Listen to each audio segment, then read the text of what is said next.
Bora falar dos resultados de 2025 da Porto Seguro, que teve um crescimento bem robusto e, além dos seguros de veículos, as receitas dos demais braços vêm surpreendendo e eu quero mostrar alguns detalhes importantes. E o mais importante desse vídeo, a Porto Seguro deve aumentar os dividendos pagos aos seus acionistas e eu quero mostrar o porquê. Bora pro vídeo! E nesse vídeo eu vou me concentrar mais em 2025 completo e não vou falar especificamente do quarto tri de 2025, porque eu acho que como o ano já fechou, fica mais fácil a gente fazer o comparativo ano contra ano do que tri por tri. Então a receita total aumentou em 12% ano contra ano, o lucro líquido em 28% e a rentabilidade sobre o patrimônio líquido aumentou em 2,7 pontos percentuais. Então, isso nos indica que a cada R$ 100 de patrimônio, a Porto Seguro consegue fazer R$ 22,70 de lucro. E para quem não conhece, além da Porto atuar como seguradora, ela também atua na área de saúde com planos de saúde e odontológicos, como banco com a Porto Bank e além de serviços. E no braço de seguros, aumentou seu lucro líquido em 4%, no braço de saúde em 22%, no braço de banco em 35% e no braço de serviço aumentou o EBITDA em 16%. Então aqui eu já gostaria de destacar como a Porto Seguro já tem uma fatia de mercado muito relevante no braço de veículos, fica muito difícil de crescer nesse braço.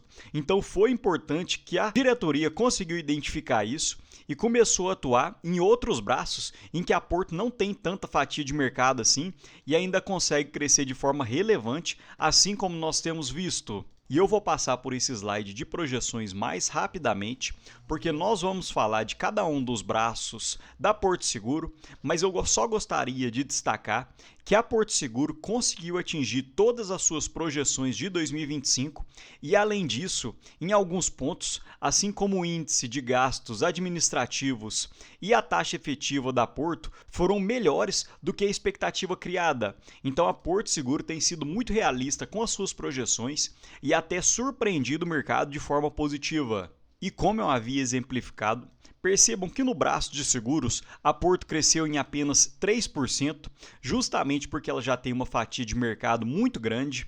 No braço de saúde, cresceu em 22%.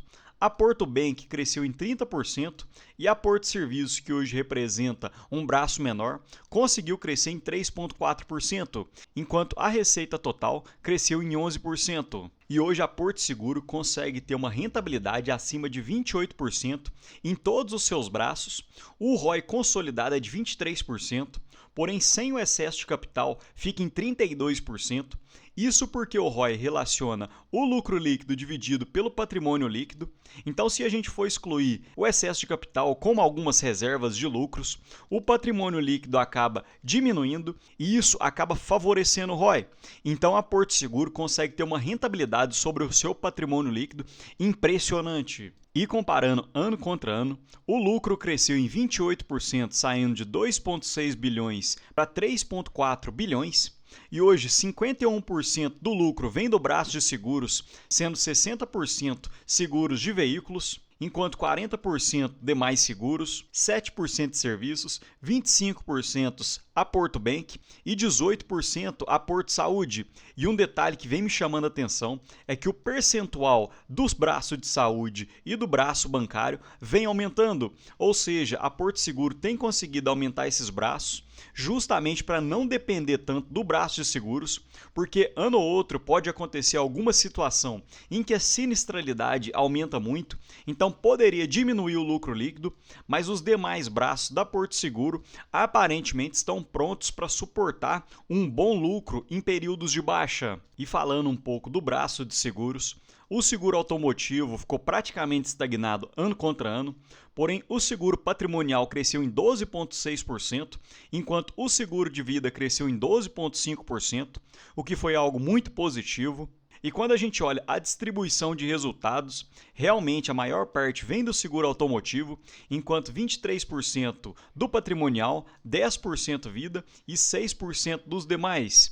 E hoje o ROI desse braço fica em torno de 32%, com um lucro líquido na casa de 459 milhões. E falando da Porto Saúde, o número de beneficiários, olhando 2024, aumentou em 23%.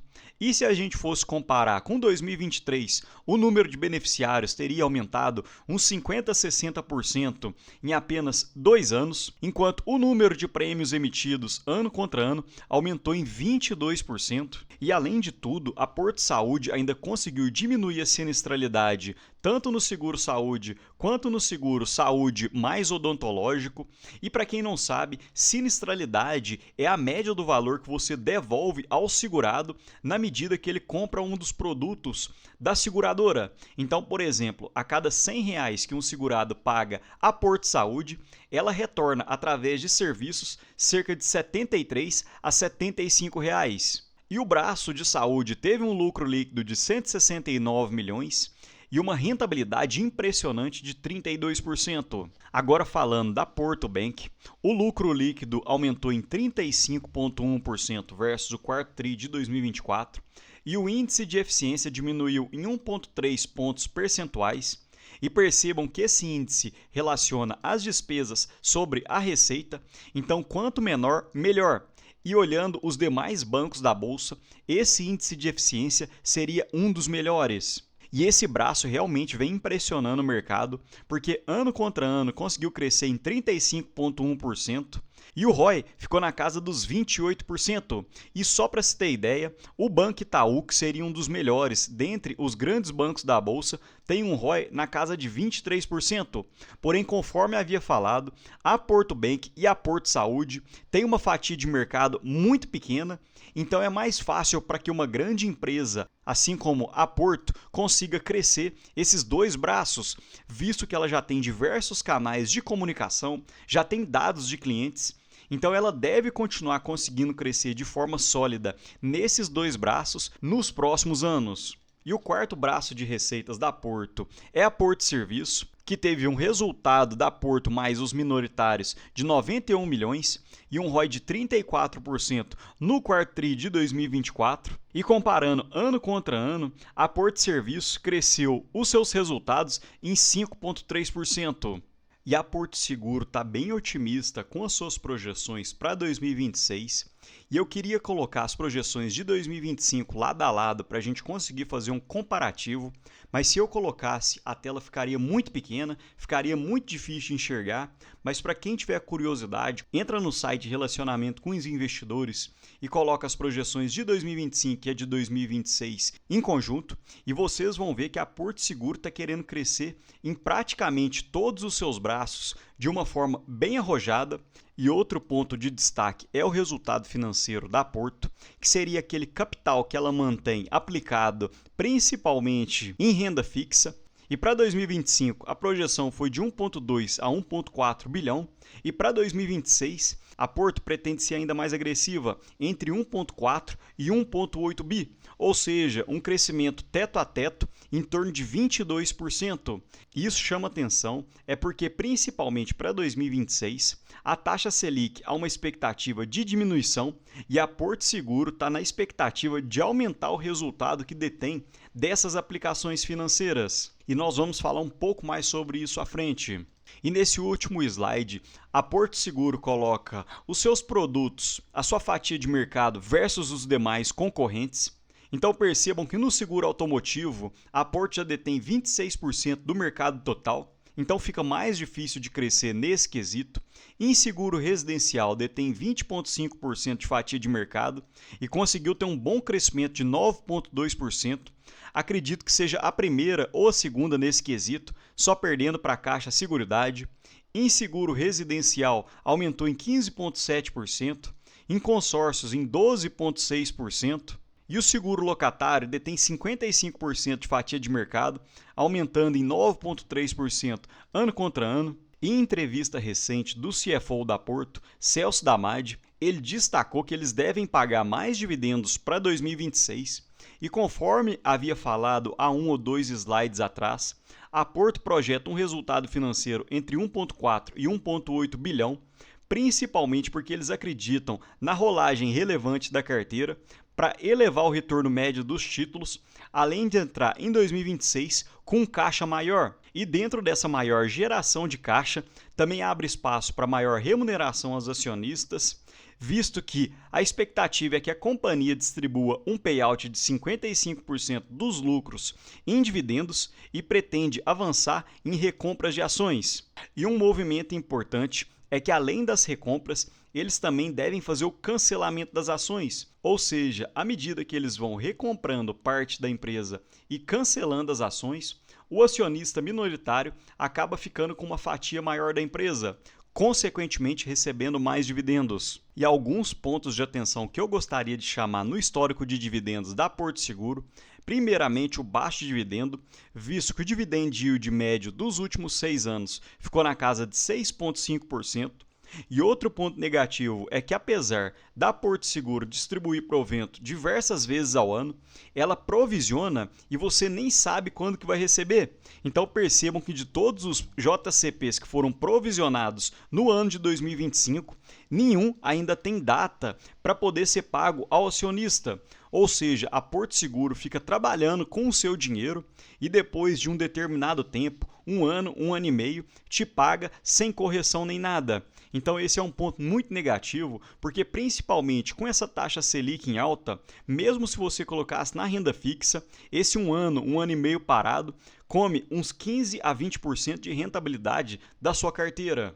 E outro detalhe que eu gostaria de chamar a atenção é que os dividendos da Porto Seguro são baixos, porém isso acontece justamente por causa do payout da Porto, que hoje gira em torno de 40%, e percebam que dentro do indicador de preço sobre lucro esperado para 2026 da Porto Seguro, que gira em torno de 9,5%, com 40% de payout, ela pagaria 4,2% de dividendos. Porém, com 55% de payout, que é a expectativa de ser pago que o CFO falou da Porto, ela deve continuar pagando um dividendo um pouco baixo, na casa de 5,8%.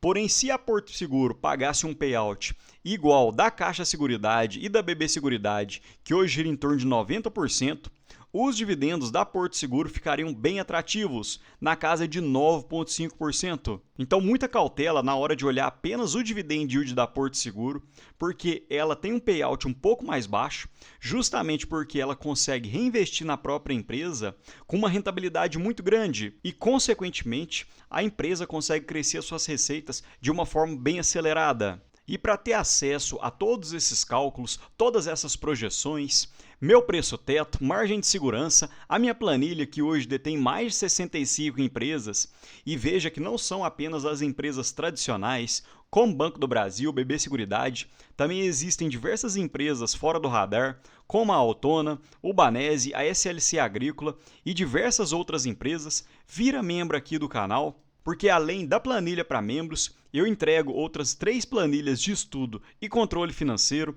resumo semanal em PDF, diversos e-books que eu vou criando sobre as empresas e, além de tudo, falo dos meus aportes.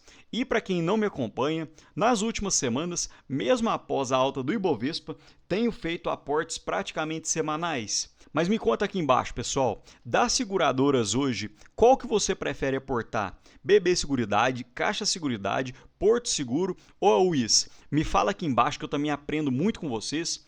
E pergunte alguma dúvida, comente alguma coisa, porque também me ajuda muito. No mais, deixo um ótimo dia para vocês e um abraço.